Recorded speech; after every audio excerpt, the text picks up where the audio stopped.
नमस्कार दोस्तों, एक बार फिर स्वागत है आपका अपने YouTube चैनल पढ़ाई की बातें सुनील सर के साथ। आज हम इस वीडियो में बताने वाले हैं कि मतपत्र लेखा कैसे तैयार किया जाता है, कैसे भरना है।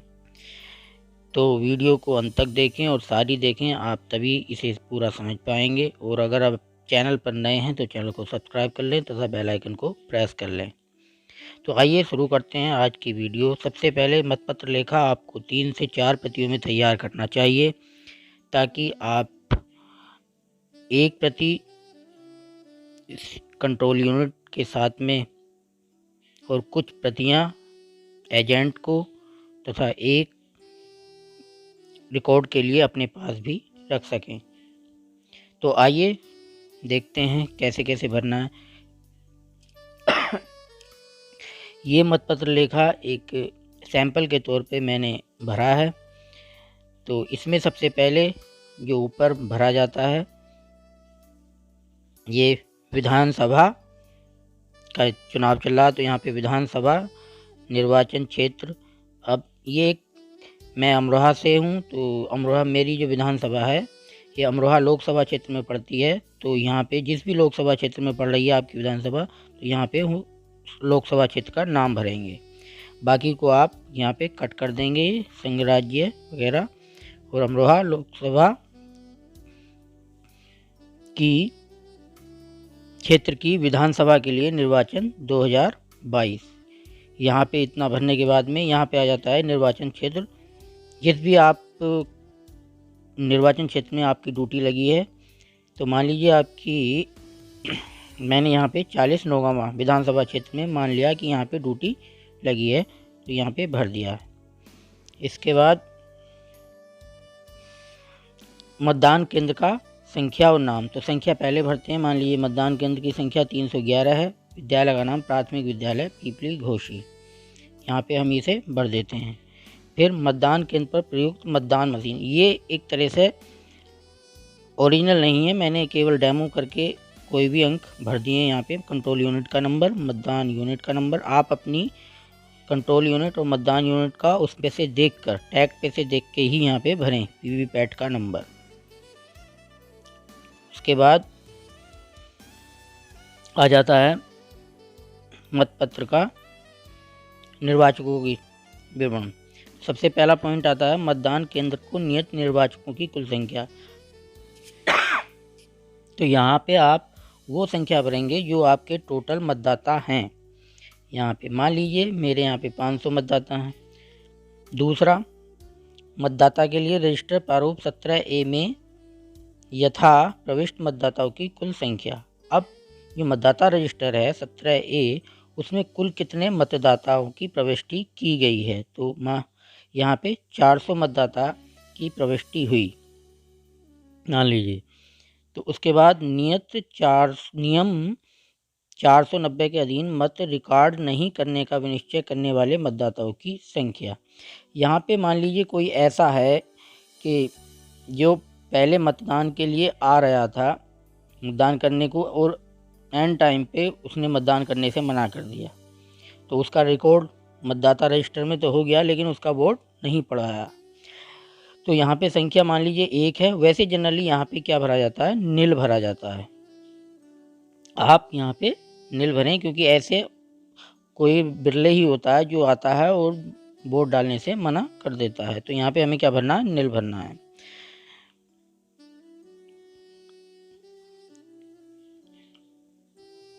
उसके बाद नियम 49M के अधीन मतदान के लिए अनुज्ञात नहीं किए गए मतदाताओं की संख्या। ये नियम 49 के अधीन ऐसे मतदाता के जो कि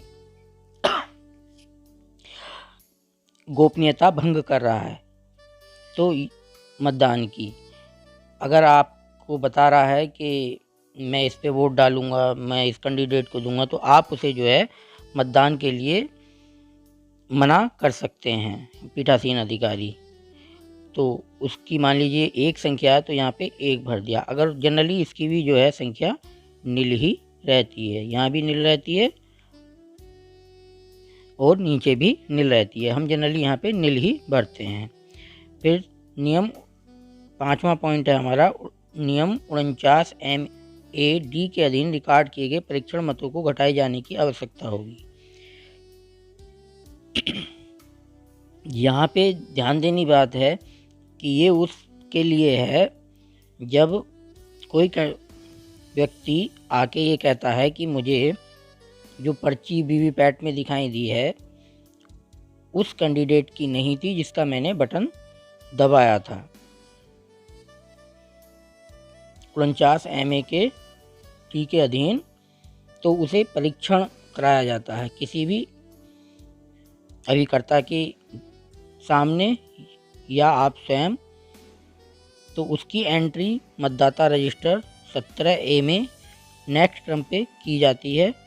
तो मान लीजिए ऐसे परीक्षण मत करने वाले, उन्हें एक चीज़ और है कि उनसे एक फॉर्म भी भरवाया जाता है, घोषणा की जाती है कि आपको अगर ये आपकी जो घोषणा है झूठ पाई जाती है तो आपको अधिकतम 3 महीने की कारावास और 1000 रुपये तक का जुर्माना भी लग सकता है। तो उसके बाद ही परीक्षण मत कराया जाता है। वो जनरली ये स्थिति आती नहीं है, इसलिए यहाँ पे भी नील ही भरा जाता है। और मान लीजिए ऐसी स्थिति आती है तो अगर आपने 2 मतदाताओं को परीक्षण मत कराएं तो यहाँ पे कुल संख्या ये 2 भर दी गई और उनका क्रमांक जिस मतदाता रजिस्टर में जिस क्रमांक पे हैं, ये मैंने दिखाया 31 पे और 301 पे ऐसी स्थिति आई तो उनका यहाँ पे नोट कर देते हैं। वैसे जनरली जब हम यहाँ पे नील भरेंगे तो हमें यहाँ पे कुछ करने की ज़रूरत नहीं है, यहाँ पे हम डैश डैश कर देंगे। तो हमें यहाँ पे क्या करना है, जब तक जो परीक्षण की ये स्थिति तो बिरले ही आती है तो हमें यहाँ पे नील कर देना है और यहाँ पे हमें डैश कर देना है। आइए अब नेक्स्ट पेज देख लेते हैं।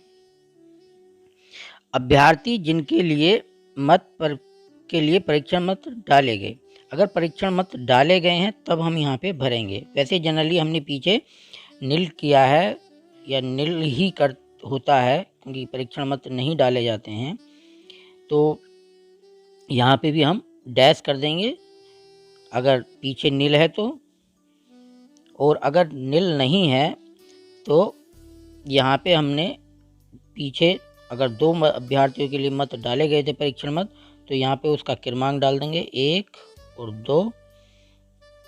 अब जिस भी अभ्यर्थी का क्रमांक है, मान लीजिए प्रथम अभ्यर्थी के लिए डाला गया, उसका नाम अभ्यर्थी का सतपाल है और मतों की संख्या 1 परीक्षण मत डाला गया, और दूसरे क्रमांक के अभ्यर्थी के लिए राम सिंह के लिए 1 परीक्षण मत डाला गया, यहाँ पे रिकॉर्ड डाल दिया था। ये कहीं भी इसमें ऐड नहीं होता है, ये बाद में काउंटिंग के समय घट जाते हैं। अब आते हैं मतदान मशीन के अनुसार रिकॉर्ड किए गए मतों की कुल संख्या। अब देखिए यहाँ पे 398 मत हमारे मतदान मशीन में दिखाई देंगे। क्यों? क्योंकि हमारे मतदाता रजिस्टर में कुल 400 मत दिखाई दे रहे हैं।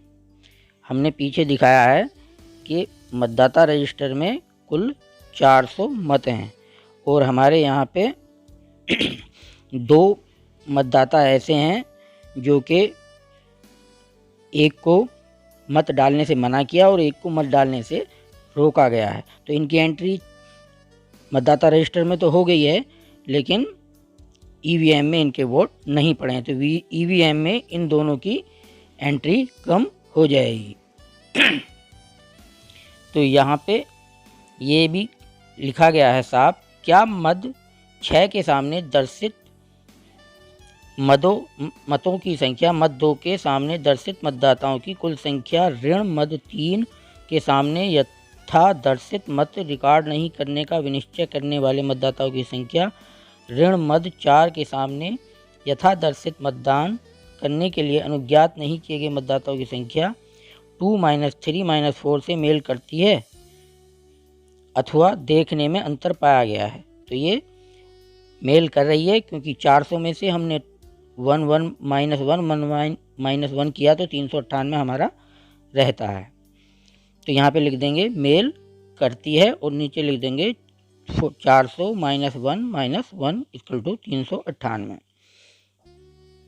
नीचे आ जाते हैं उन मतदाताओं की संख्या जिन्हें निविदा मतपत्र नियम 49(p) के अधीन जारी किए गए। अगर आपने टेंडर वोट जारी किया है, निविदा मतपत्र जारी किया है, तो आप यहाँ पे संख्या भरेंगे, वरना जनरली यहाँ पे आप नील ही भरेंगे।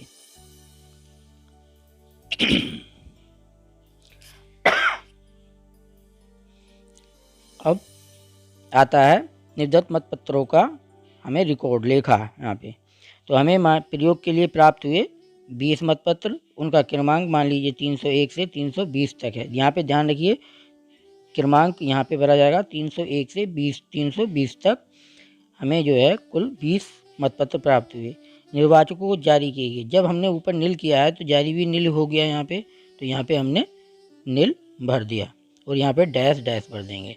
अप्रयुक्त और वापस किए गए, सारे के सारे अप्रयुक्त हो गए, तो यहाँ पे हमने 20 भर दिया है और यहाँ पे उनका क्रमांक 301 से 320 तक अप्रयुक्त ही रह गया है।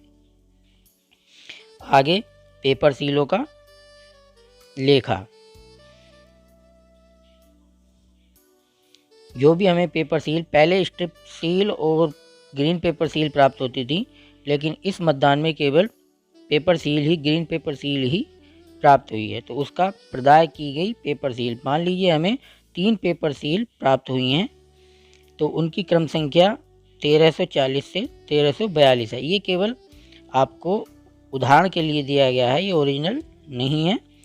तो 1340 से 1342 क्रम की हमारे पास पेपर सील हैं, 3 हैं, 40, 41 और 42 क्रमांक की। प्रयुक्त किए गए पेपर सील की कुल संख्या, हमने एक पेपर सील अगर प्रयोग की है तो यहाँ पे 1 लिख दिया और क्रमांक उसका हो गया 1340 और अंतिम क्रमांक उसका, क्योंकि एक ही पेपर सील की है तो यहाँ पे डैश कर दिया। दूसरा, रिटर्निंग ऑफिसर को वापस की गई प्रयुक्त अप्रयुक्त पेपर सील, तो हमारी 2 बच गई, तो हमने यहाँ पे 2 लिख दिया और उनका क्रमांक 1341 और 1342 हमने यहाँ पे भर दिया।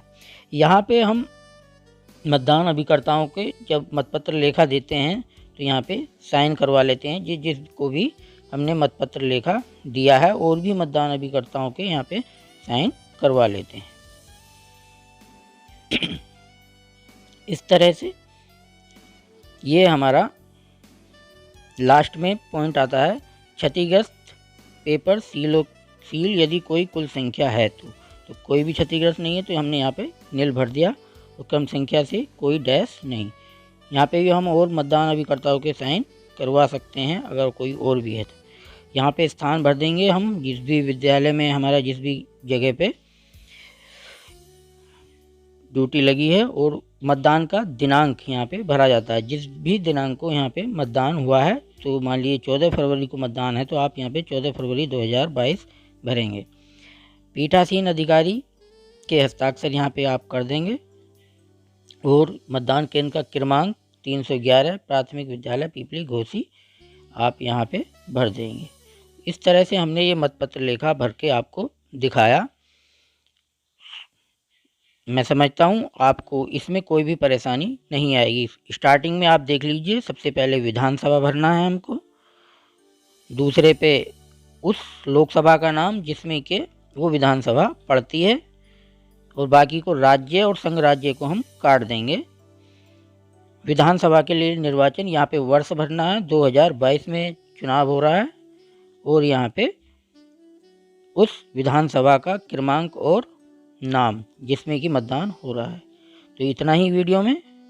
ये वीडियो देखने के लिए धन्यवाद। वीडियो पसंद आई हो तो लाइक, शेयर और चैनल को सब्सक्राइब करना न भूलें। नमस्कार।